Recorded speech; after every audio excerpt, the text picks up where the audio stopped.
안녕하세요. 저는 서울에 사는 30 초중반인 여성입니다.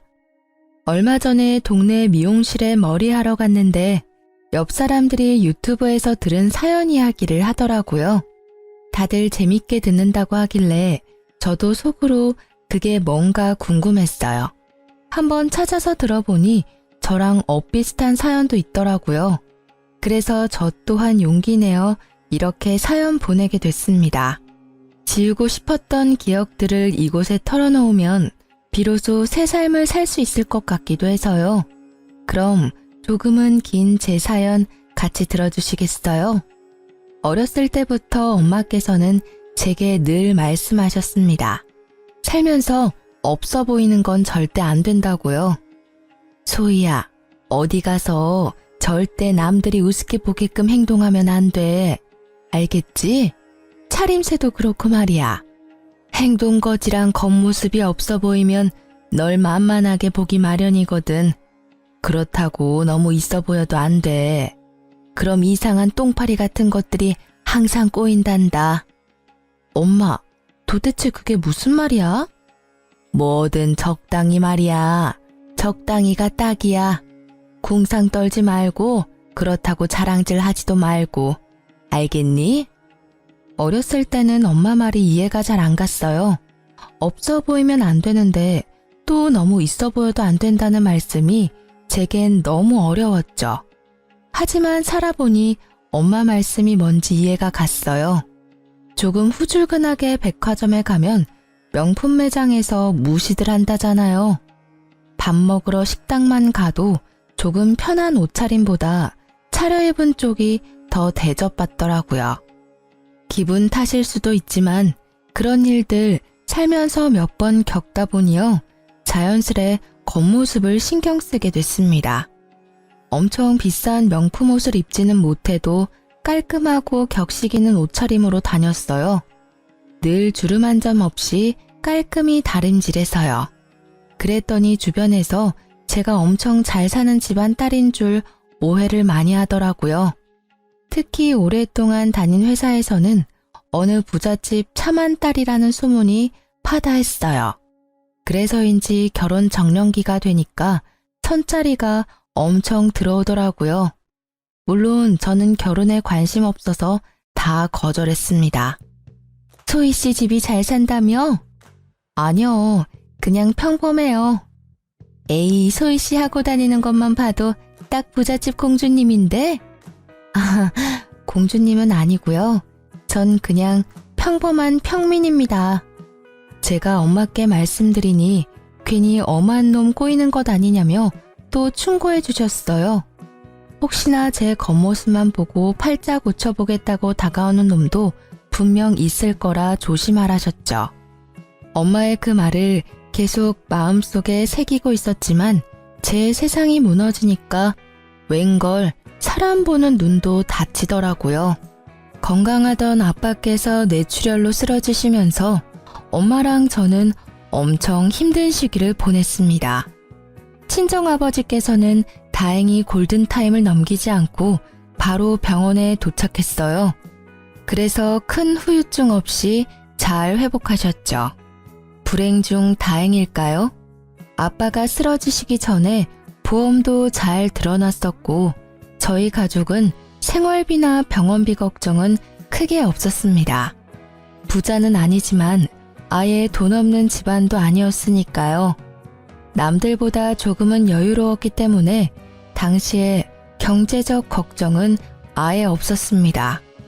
하지만 옆에서 아빠가 쓰러지는 걸 목격한 저와 엄마는 심적으로 많이 힘들었습니다. 언제 아빠가 엄마와 제 곁을 떠날지 모른다는 생각에 하루하루 불안했죠. 제가 한동안 회사에서도 힘들어하는 티가 많이 났는지 동료들이 많이 걱정해줬습니다.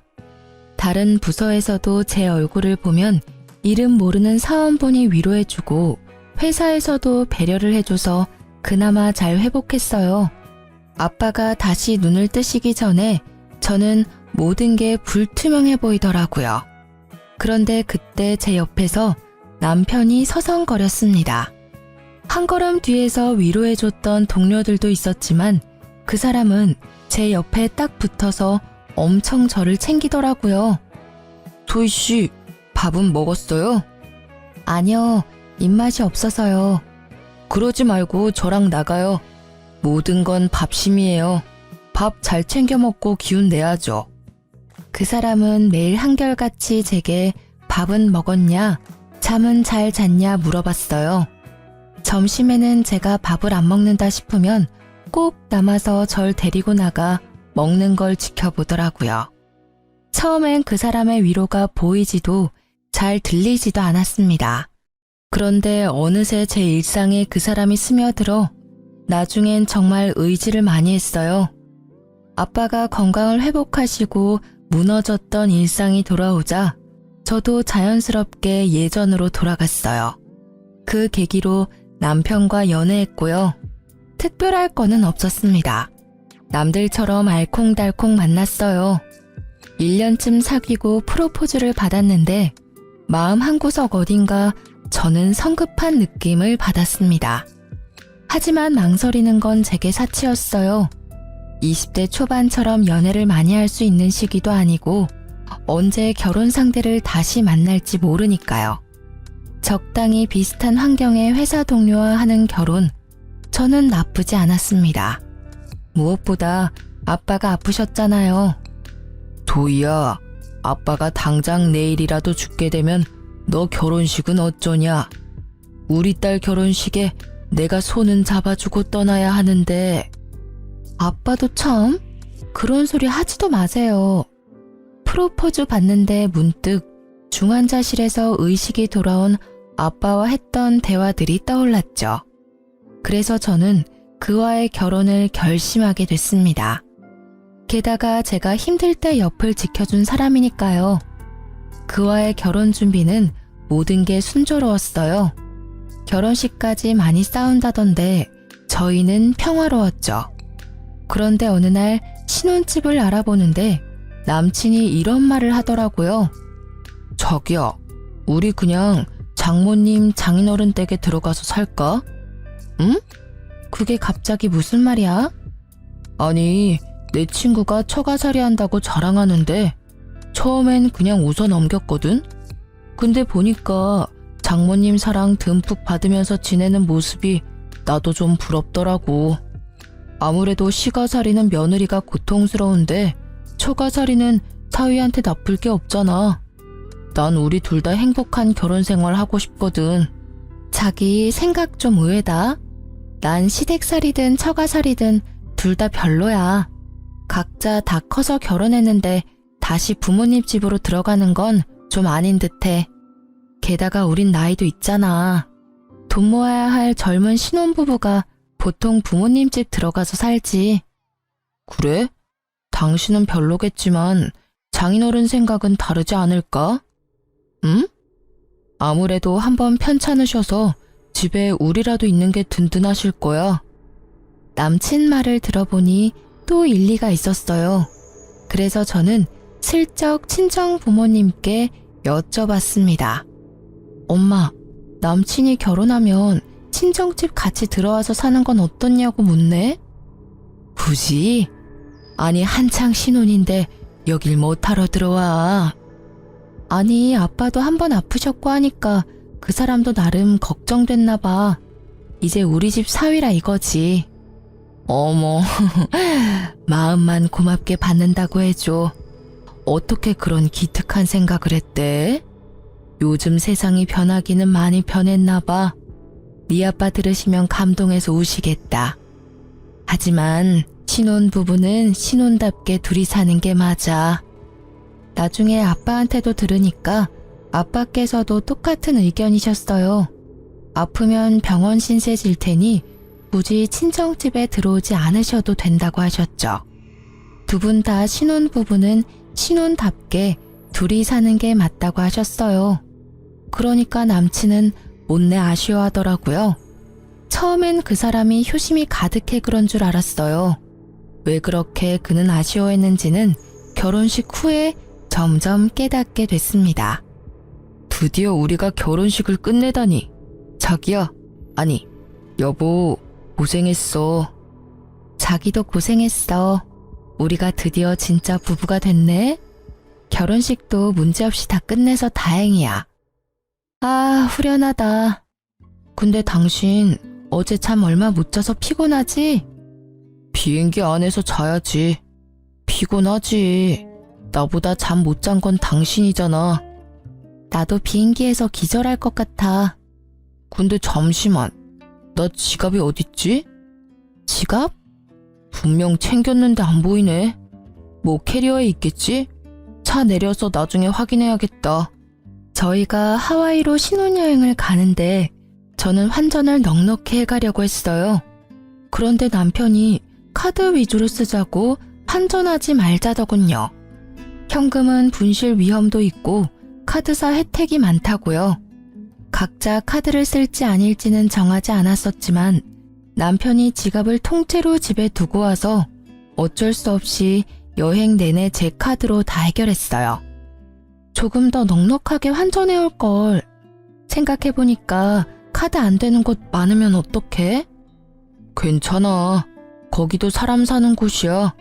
ATM기 있잖아. 거기서 현금 뺐으면 돼. 아, 생각해보니까 그렇네. 엄청 걱정했는데 다행이다.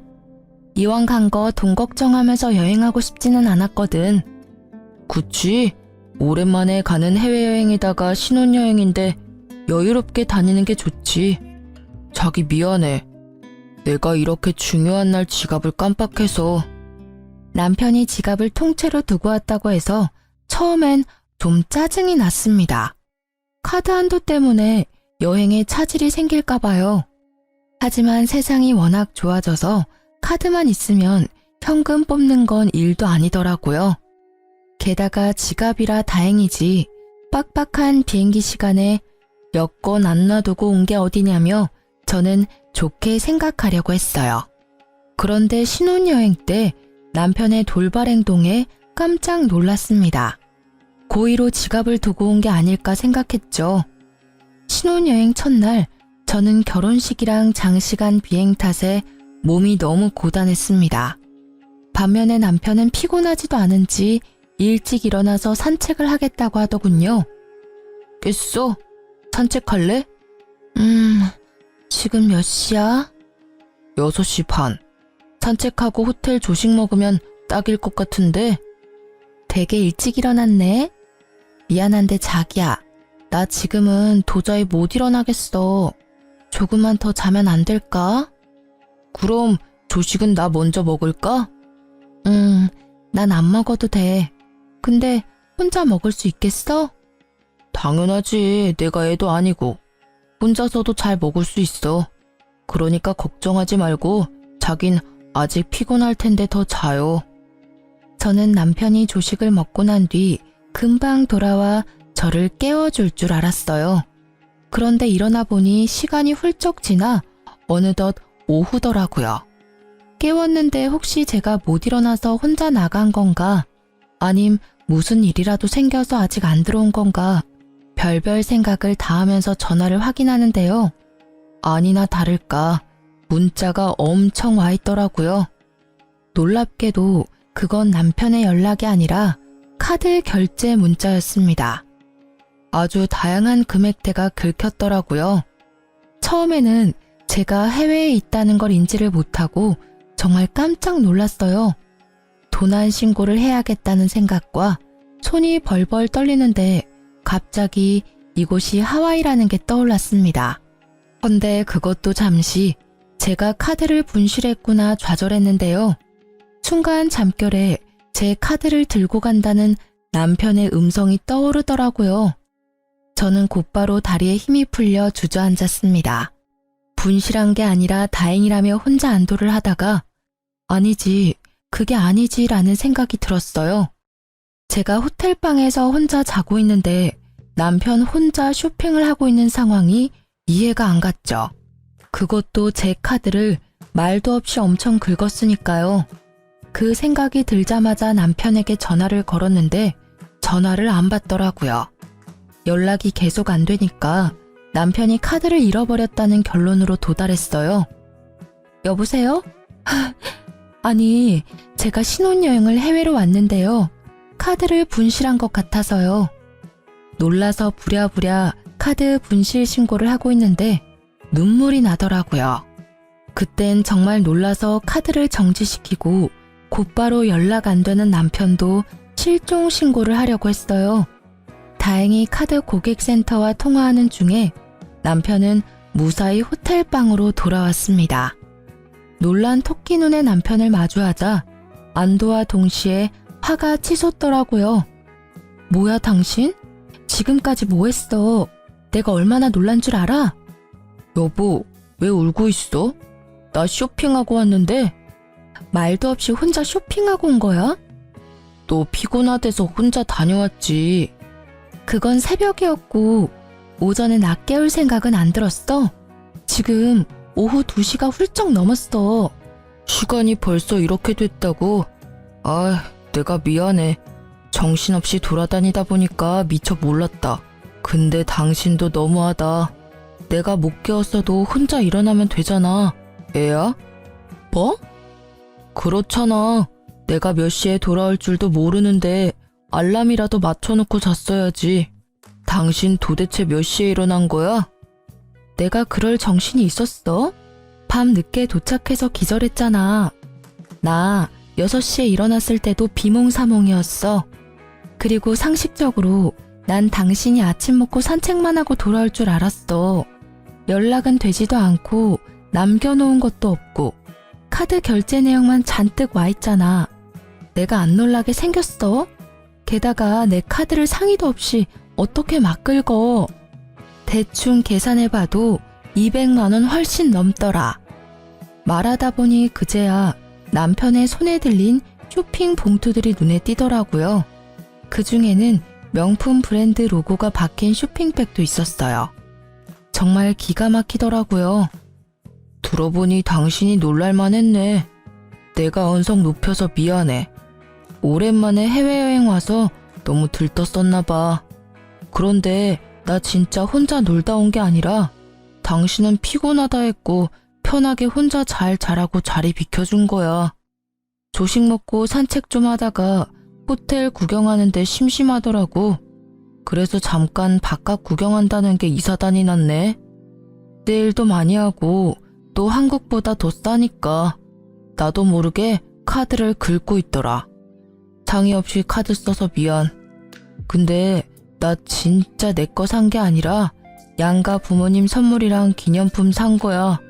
그러니까 너무 뭐라 하지 말아줘.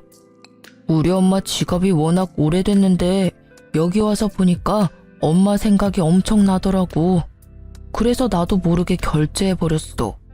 근데 말야, 나도 호텔방 들어오자마자 당신 울고 있는 모습에 얼마나 놀랐는지 몰라. 그니까 뭐? 왜 효도를 내 카드로 하려고 해? 게다가 그 카드 한도도 별로 안 돼. 우리 환전도 별로 안 해왔잖아. 아니, 좋게 생각해서 진짜 나한테 상의하고 같이 사러 갔으면 내가 이래? 나 당신 정말 이해가 안 돼. 한도가 얼만데? 신용카드 말고 다른 체크카드는 없어? 뭐? 남편이 반성은 안 하고 제게 다른 카드가 없냐고 묻는 순간 저는 속으로 결혼식 올리고 바로 이혼해도 될까? 사람들이 엄청 뒤에서 수군거리겠지? 뭐 이런 생각을 속으로 했어요. 어떻게 배우자가 되자마자 카드를 자기 것처럼 막 쓸 수 있는지 이해가 안 됐습니다. 물론 남편이 쓴 건 남편에게 다 받을 생각이었지만요.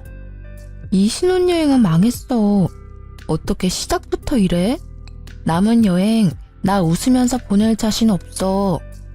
자기야, 실수라고. 한 번만 화 풀어라, 응? 내가 배려 없이 굴어서 미안해. 따로 있고 싶어. 이왕 이렇게 된 거 오늘은 각자 시간 보내자. 나 생각할 시간이 좀 필요해. 여보야. 그리고 당신이 오늘 카드 쓴 거 말야. 아무리 양가 부모님 선물이라 해도 나랑 아무런 상의도 안 하고 산 거니까 환불하던지. 아님 당신이 쓴 돈들 계산해서 나한테 입금해. 아무리 부부가 됐어도 지켜야 할 선이라는 게 있는 거야. 식 올리자마자 어떻게 이래? 뭐? 입금하라니. 뭘 꼭 그렇게까지 해야 해? 입으로는 미안하다면서 아직도 정신 못 차렸구나? 그럼 나 혼자 당신이 쓴 돈 감당해야 하는 거였어? 나도 평범한 직장인이야. 매달 고정 지출비가 있는데 갑자기 그렇게 큰 돈 나가는 거 부담스러워. 부부끼리 참 치사하다. 뭐? 치사? 내가 모른 척 하려고 했는데 당신 아침만 혼자 먹은 거 아니더라? 식당에서도 카드 긁었던데 혼자 점심까지 먹고 왔지? 그게... 더 말하기 싫고 나가. 방을 하나 더 잡던지 해. 아님 내가 나갈까? 알았어. 일단 자기 기분 풀릴 때까지 따로 있자. 그렇게 저는 화가 안 풀려서 신혼여행 내내 남편이랑 따로 지냈습니다. 남편 꼴도 보기 싫어서 돌아다니지도 않았어요. 그냥 호텔에만 박혀서 호텔 안에서 식사도 다 해결했어요. 남편이 무릎 꿇고 싹싹 빌어서 마지막 날쯤 겨우 화해했어요. 화해라기보다는 한국에 들고 갈 선물들 사려고 억지로 얼굴 봤네요. 어쨌든 결혼 축하하러 와준 소중한 걸음들의 보답도 해야 하고 양가 어른들 선물도 다시 준비해야 했으니까요. 남편은 정말 반성한다며 그대로 사왔던 것들 다 환불했습니다. 그래서 그때 산 게 진짜 부모님 선물이었는지 본인이 갖고 싶었던 걸 산 건지는 잘 모르겠어요. 또 그렇게 당장은 짜증나도 화해할 수밖에 없었던 가장 큰 이유는요. 신혼여행에서 돌아오는 날은 친정집에서 자야 했기 때문입니다. 친정 부모님께 안 좋은 모습 차마 보여드리고 싶지 않았거든요. 그리고 그 다음 날은 시댁에서 보내기로 했기 때문에 저는 우선 그 일정을 다 마무리하자 생각했어요. 그리고 신혼여행 때 사건을 남편과 한 번 더 제대로 짚고 넘어가야겠다 싶었습니다. 진짜 이혼할 수도 있는 문제라고 생각했거든요. 엄마, 아빠, 저희 왔어요. 왔어? 어휴, 고생했네. 즐겁게 쉬고 왔어? 네, 뭐. 엄마, 그런데 뭘 이렇게 많이 준비했어. 상다리 부서지겠다. 엄청 고생했겠네. 뭘, 아빠가 많이 도와줬어. 뭐 한 건 없지만 우리 딸, 우리 사위 많이 먹어. 우와, 감사합니다, 장모님. 남편은 잠깐 제 눈치를 보다가 밥을 허겁지겁 맛있게 먹더라고요.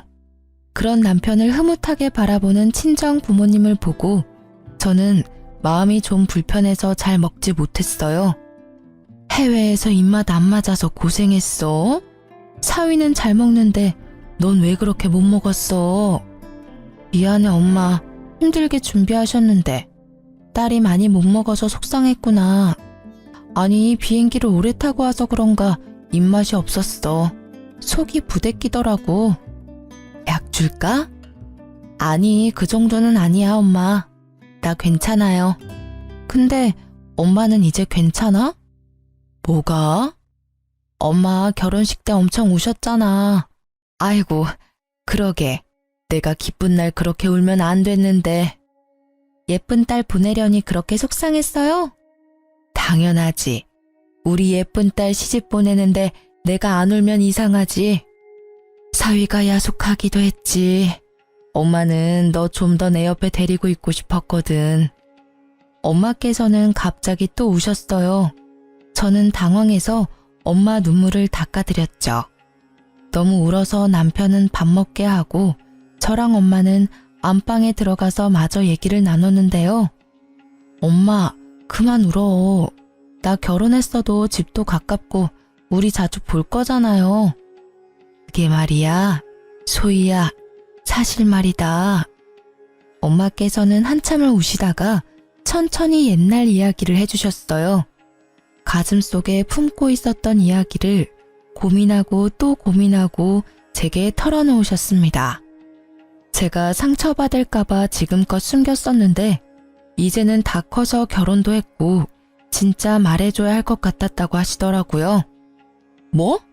내가 엄마 딸이 아니라고? 아니긴 왜 아니야. 넌 누가 뭐라 해도 내 딸이야. 그러니까 어쨌든 엄마 말은 내가 친딸이 아니란 거잖아. 저는 2살 때 입양됐다고 합니다. 처음엔 너무 충격이었어요. 입양해서 지금껏 남부럽지 않게 잘 키워주신 부모님께 감사하기도 하고 절 버린 친부모가 원망스럽기도 했어요.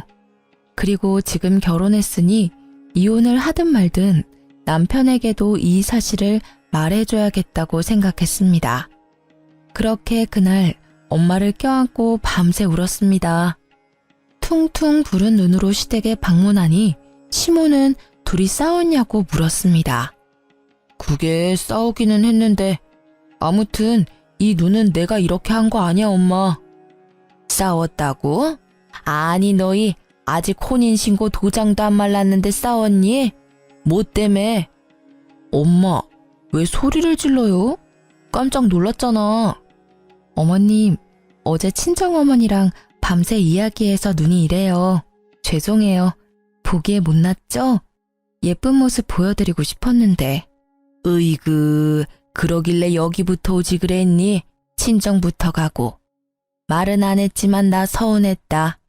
친정 부모님은 둘이지만 난 혼자 잤냐. 혼자 외로운 시모부터 챙기면 어디 덧나? 죄송해요 어머님. 저희가 거기까지 생각을 못했네요. 괜히 저희 돌아오는 날이라고 이것저것 혼자 챙기시느라 힘드실까 봐요. 친정 엄마께서 먼저 친정집 오라고 하셨거든요. 참나, 너네가 결혼한 게 뭐 그렇게 큰일이냐? 다 늙은 내가 다 큰 너네를 챙기긴 뭘 챙기냐? 너네가 날 챙겨야지. 에휴, 됐다. 배고프니 얼른 밥이나 먹자. 아, 네. 뭐하고 서 있냐? 네? 아이고, 배고파 죽겠으니까 얼른 밥 준비해라. 며느리로 방문한 공식적인 첫날이잖냐. 어디 네 요리 솜씨 한번 봐야지. 친정집에서는 상다리가 휘어질 정도로 남편과 저를 엄청 환대해 주셨어요. 다음날 시댁집에서는 환대까지는 아니더라도 환영해 주실 줄 알았거든요. 그런데 오히려 시모는 며느리 됐다고 갑자기 하대하면서 제게 첫 식사 준비해 보라고 하더군요. 정말 황당했지만 일단은 어른이 시키니 열심히 요리를 했습니다. 그랬더니 시모는 입맛에 안 맞는다고 저를 나무랐어요. 어머, 국이 왜 이렇게 짜냐? 완전 소태다. 얘, 너 이런 식으로 국을 끓이면 나트륨 중독으로 우리 아들 명줄 짧아져. 요리 좀 한다고 들었는데 왜 이 모양이니? 너 우리 아들이랑 같이 살려면 나한테 엄청 배워야겠다. 엄마, 맛만 있는데요 뭘. 자기야, 진짜 맛있어. 반찬도 다 맛있는데. 남편은 제가 혼나는 게 안쓰러운지 그래도 제 편을 들더라고요. 저는 밤이 되어서야 시모의 구박에서 벗어날 수 있었습니다. 요리부터 설거지까지 전부 제게 테스트한다며 절 다 시켰거든요. 어머님, 좀 너무하신 거 아니야?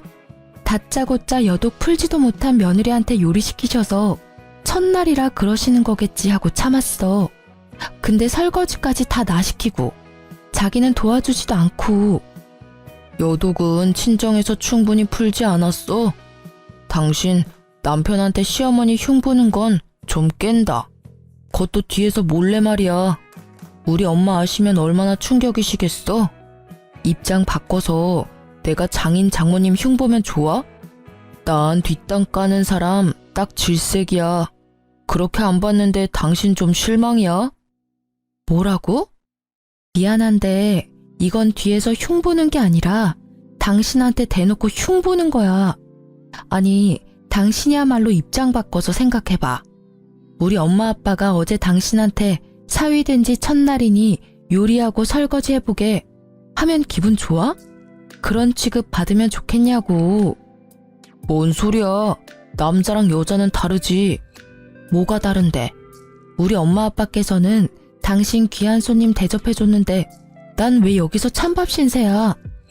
시댁에서 큰 소리 내며 싸울 수는 없으니 남편은 집 가서 다시 이야기하자며 자리를 피했어요.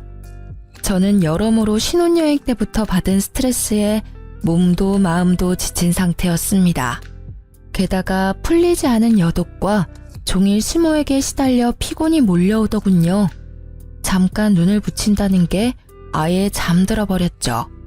그런데 깨어보니 또 남편은 제 곁에 없었습니다.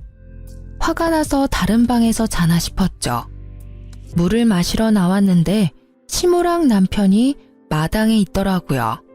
저랑 엄마가 둘만의 시간이 필요했던 것처럼 두 모자도 할 말이 있겠지 싶었어요.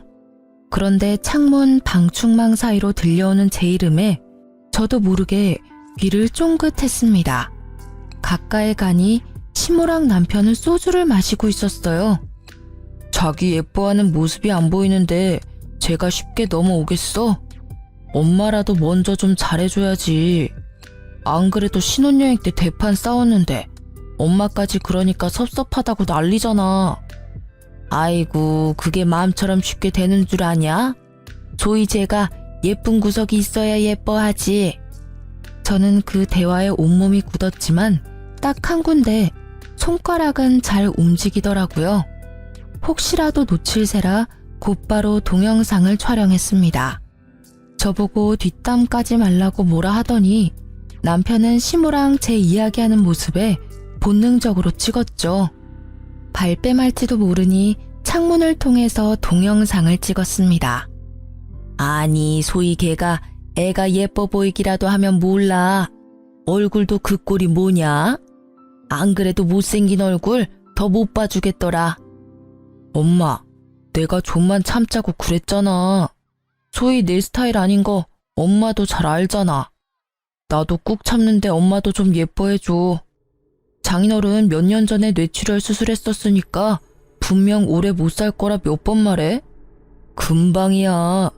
지금 정정해 보여도 2차 뇌출혈 소리 소문 없이 금방 또 온단 말이야. 그럼 그 재산 다 우리 거라고. 그니까 며느리한테 잘해줘. 그래.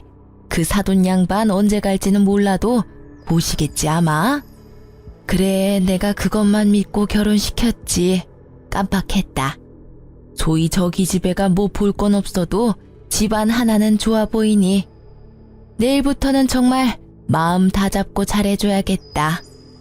그래 엄마, 난 소희가 아니라 저 집안 재산이랑 결혼한 거야. 그것만 생각하자. 아, 근데 생각할수록 저거 열받네. 집도 잘 살면서 신혼여행 가서 내 돈까지 쓰게 하더라고. 너가 잘 몰라서 그래. 원래 잘 사는 집안일수록 그런 거 칼같이 지키는 거야. 그래? 어떻게 카드 받아내지? 결혼한다고 끌어모았어서 이제 우리 알거지잖아. 너야말로 성급하다 이놈아. 살살 구슬려야지. 그런가? 엄마, 내일부터 살살 구슬려 볼게. 화이팅! 짠합시다 어머니. 이 지긋지긋한 월세집에서 벗어나기 위하여. 알고 보니 이 넓은 시댁 단독 주택도 월세였더라고요. 저는 남편과 시모의 대화에 참을 수 없는 분노가 차올랐어요. 어떻게 저와 제 부모님을 두고 그런 생각을 했는지 치가 떨렸습니다. 남편은 회사에 놔두는 소문을 듣고 제가 잘 사는 집안 딸인 걸 알고 접근한 거였죠. 참 허망했습니다. 저는 속이 뒤집어졌지만 곧바로 티내지 않았습니다. 못된 모자 참교육은 시켜줘야 했으니까요. 이혼은 정해진 결론이고 못된 아들 의견에 동조한 시모부터 복수하기로 생각했어요. 저는 매일 점심시간마다 시댁에 놀러 갔습니다. 회사랑 가까웠거든요. 이미 남편과 시댁의 재정 상태는 알았고 뜯어먹을 건 없고 밥이라도 얻어먹어야지 싶었어요. 시모는 처음에는 저를 반겼어요. 어머님, 저 어머님 손맛 배우려고 왔어요. 근데 어쩌죠? 회사 점심시간에 온 거라 바빠서 요리는 못 배울 것 같은데. 어머, 네가 요리를 못하러 배워. 내 말을 아직도 담아뒀어? 내가 해줄 테니까 넌 걱정하지를 마. 어머님, 그럼 저 갈비찜 먹고 싶은데 내일 또 와도 돼요? 응? 갈비찜? 아, 내일 또 온다고? 아, 그래. 내가 다 해놓으마. 먹고 싶은 거 미리 말하기만 해. 큰 소리 뻥뻥 치던 시모에게 저는 매일 먹고 싶은 걸 말했죠. 어머님, 전복회가 너무 먹고 싶어요. 아침부터 시모에게 연락해 놓으면 시모는 열심히 장봐서 점심을 제게 대접하더군요. 그리고 남편에게 마음에도 없는 시모 칭찬과 자랑을 했어요. 여보, 어머님이 날 정말 끔찍하게 아끼셔. 나 친구들한테 계속 자랑하잖아. 오늘은 전복회까지 직접 떠주셨다니까. 그래? 전복회? 맛있었겠다. 난 왜 안 불렀어? 에이, 나랑 친해지셔야 하는데 당신이 왜 껴? 그렇지. 얼른 둘이 친해져야 좋지. 응, 저번에 뭣도 모르고 서운하다고 해서 미안해. 어머님 진짜 좋으신 분 같아. 그치? 사람 겪어봐야 알잖아. 우리 엄마랑 너도 분명 서로 잘 알게 되면 잘 맞을 거라 나도 생각했어. 근데 엄마 용돈 좀 드리는 게 어때? 매일 가서 먹으면 엄마 좀 부담스러우시겠다. 응? 아니지. 어머님 그럼 부담스러워서 나 밥 못 먹이셔. 용돈은 다음에 챙겨드릴 거야. 그래? 떨떠름한 남편의 대답에 저는 속으로 비웃었죠.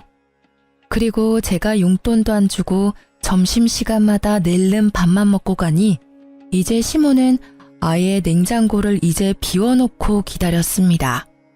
어머님, 냉장고가 텅텅 비었네요. 어쩌지? 내가 장 보러 갈 시간이 없어서 못 봤네. 괜찮아요. 오늘 해물찜이 너무 먹고 싶은데 어머님 힘들까봐 제가 오는 길에 배달 주문해놨어요. 잘했죠? 해물찜? 내가 좋아하는 거 어떻게 알고. 아유, 고맙다. 배달 왔습니다. 네. 헉, 어머님. 응? 어쩌죠? 제가 회사에 지갑을 두고 와서요. 결제 좀 부탁드려요. 그래, 뭐 내가 일단 결제하마. 얼마죠? 네, 59,000원입니다. 거참 되게 비싸네. 그렇게 냉장고를 비워둔 시모를 위해 저는 매일 점심을 미리 주문해서 갔어요. 해물탕으로 시작해서 초밥, 중식, 코스 요리 등등 배달 가능한 비싼 음식들이 많잖아요. 할 수 있는 한 시모를 다 뽑아 먹었죠. 시모는 성질을 참다 못해 한마디 했습니다. 너 용돈 한 번 안 주고 너무하다 정말. 내가 지금 이번 달 식비만 얼마를 쓴 줄 아냐? 어머님, 설마 저한테 쓰는 돈이 아까우세요? 제가 한껏 울상을 짓자 시모는 당황하다가 얼마든지 먹고 싶은 거 말하라고 떵떵거리더군요.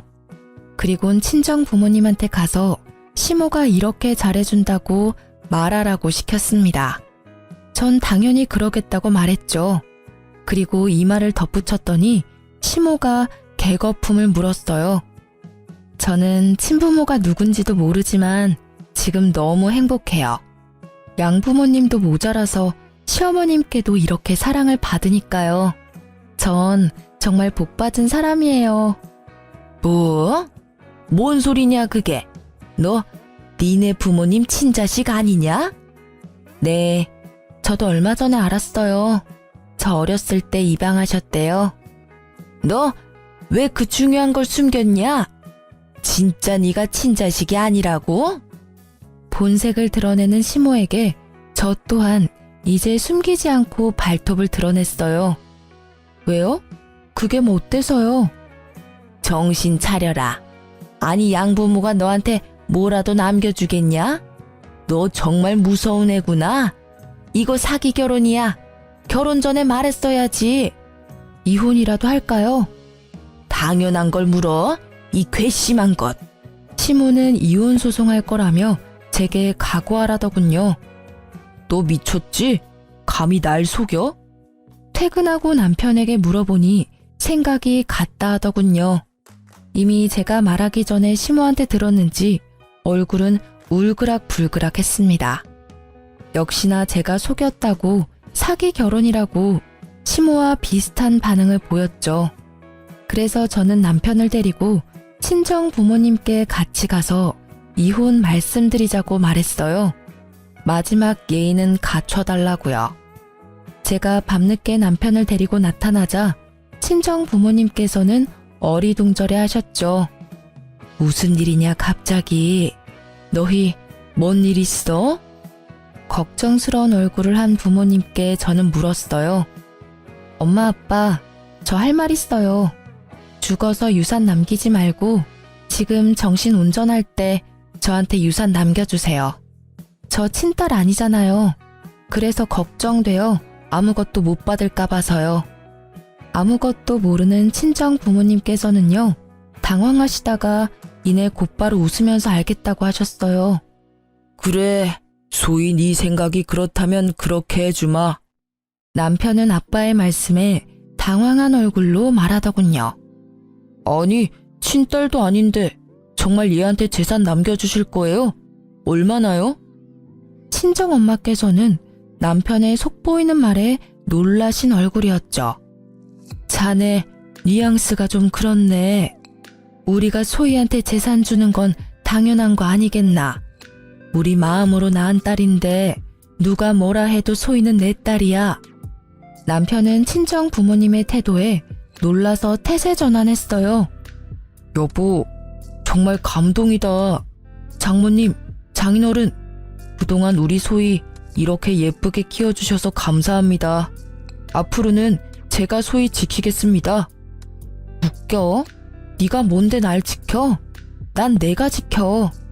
엄마 아버지, 저 재산 필요 없어요. 아까 한 말은 진짜 재산 받으려고 한 말 아니에요. 저 멀쩡한 직업도 있고 모아둔 돈도 충분해요. 지금까지 키워주신 것도 너무 감사하니까 절대 저한테 유산 남기지 마세요. 그게 뭔 말이야 여보. 받을 건 받아야지. 그래, 너 받을 건 받아야지. 잘못했으면 벌은 달게 받아야지. 저는 친정 부모님께 시모와 남편 동영상을 틀어서 보여드렸어요. 남편 놈은 자기 목소리와 자기 엄마 목소리가 흘러나오자 무릎부터 꿇더라고요. 사실 제가 혹시 몰라 2시간 전에 친정아빠한테 충격받지 마시라고 미리 귀뜸해 드렸었습니다. 이렇게 할 건데 놀라지 마시라고요. 아버지께서는 기다렸다는 듯 남편의 뺨을 날렸어요. 감히 내 귀한 딸에게 상처를 입혀? 잘못했습니다. 그런 의도로 한 말 전혀 아니에요. 나 자네한테 단 한 푼도 안 줄 거야. 쉽게 안 죽어. 죽더라도 이혼하는 거 다 보고 죽을 테니 걱정 말게. 엄마께서는 손에 집히는 대로 남편에게 물건을 던지셨어요. 당장 나가. 내 집에서 당장 꺼져. 소송을 해서라도 이 부분 바로 잡을 거야. 네 놈, 네 엄마, 내가 가만 안 둬. 그렇게 남편 놈은 쫓겨나고요. 아빠와 저는 엄마를 달래드렸어요. 시모는 얻어맞고 남편을 보고 또 불이 나게 다시 남편의 손을 끌고 친정집으로 달려왔죠. 아이고, 사돈어른 잘못했습니다. 술김에 헛말이 나왔어요. 내가 이놈의 술을 끊어야지. 내 아들은 못난 애미 말에 맞장구 친 죄밖에 없어요. 아들이 정말 소희를 사랑하고 있습니다. 그렇지 아들? 네, 맞아요. 저 정말 소희 사랑합니다. 손이 발이 되도록 빌면서 시모와 남편은 한 번만 봐달라고 했습니다. 한 번 속지 2번 속겠어요. 너 보니까 왜 처음부터 처가살이 타령한지 알겠다. 소름 돋아. 우리 엄마 아빠 집에 들어와서 무슨 짓 하려고 그랬니? 절대 아니야. 소희야, 그런 거 절대 아니야. 변명은 법정 가서 하던가. 저와 친정 부모님은 끝까지 그 둘을 외면했습니다. 나가라고 끌어내도 안 돼서 경찰까지 불렀죠. 그렇게 결국 이혼 소송은 제 승리로 끝났습니다. 명확한 유책 사유가 남편에게 있었으니까요. 시댁에서 찍은 동영상 증거도, 신혼여행 때 진상짓했던 카드 내역서도 제게 유리하게 작용했어요. 남편과 시모는 비싼 전원주택 월세 감당 못해서 쫓겨났더라고요. 부동산 직원한테 들어보니 원래부터 두 모자는 원룸에서 살았다고 합니다. 저랑 결혼하려고 전원주택에 무리하게 들어가선 단기 월세살이를 한 거죠. 전 남편과 이혼 소송 중에 회사에서 마주치는 게 너무 싫었는데요. 마침 타이밍 좋게 전 남편은 회사에서 잘렸습니다. 전 남편은 돈 무서운 줄 모르고 결혼 전에 회사 동료들한테 야금야금 빌린 돈들이 있었나 봐요. 안 갚고 배째라는 시기라 크게 한바탕 난리가 났어요. 하마터면 저까지 피해 입을 뻔했네요. 그나마 결혼 전 빌린 돈이라 저는 엮이지 않았네요. 회사에 제가 관련되지 않은 거라 소명하느라 골치 꽤 아팠습니다.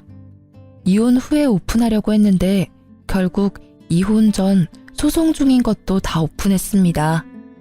전 남편 아주 빚더미에 오르고 근처 아파트 공사 현장에서 일하는 걸 누가 봤다는 소문만 들었네요. 그거라도 열심히 해서 어서 회사 사람들 돈부터 갚았으면 좋겠네요. 괜히 저도 얼굴 보기 껄끄러워졌거든요.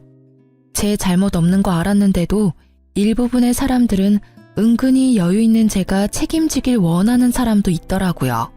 하지만 제가 사기 결혼까지 당하고 돈까지 갚아야 하나요? 저는 딱 잘라 거절했습니다. 전 시모는 얼마 전에 회사 근처 국밥집에서 봤어요. 주방에서 땀 범벅이 되어 설거지하고 있더라고요. 이사도 안 갔는지 제 회사 근처인 걸 알면서도 이곳에서 일하는 게 웃겼죠. 같은 동네 살면 참 이런 점이 웃겨요. 좋은 마음은 아니고 저도 사람인지라 쌓인 한이 있잖아요. 국밥집 사장님께 설거지하는 이모 힘들어 보인다고 고생하시니 이모님 팁이라도 드리라고 10,000원을 드렸습니다. 이모, 저기 마음씨 착한 분이 10,000원 팁이라며 주셨어. 아이고, 고맙습니다, 손님. 제 얼굴도 안 보고 연신 고맙다고 고개를 조아리는 전 시모였어요. 그러다 고개를 들어 제 얼굴 보곤 낯빛이 어두워지더라고요. 저는 웃으며 수고하시라고 한마디 남기고 가게를 나왔네요. 이제 그 국밥집은 안 가려고요. 친정 부모님께서는 재혼도 절대 하지 말고 그냥 부모님 곁에만 있어달라 하시네요. 알콩달콩 셋이 살자고요. 저도 한번 세게 대어보니 남편도 필요 없다고 느꼈어요. 또 살다 보면 모르지만요. 지금은 남은 인생 친정 부모님이랑 추억 더 쌓으면서 보내고 싶습니다. 친자식도 아닌데 진짜 친자식처럼 키워주신 부모님 은혜에도 보답해야죠. 여러분, 제 사연 끝까지 들어주셔서 감사합니다. 혹시나 제 사연 때문에 혈압 높아지셨을까봐 걱정됩니다. 시원한 물 한 잔 천천히 들이키시고 무더위 잘 이겨내시길 바라겠습니다. 감사합니다.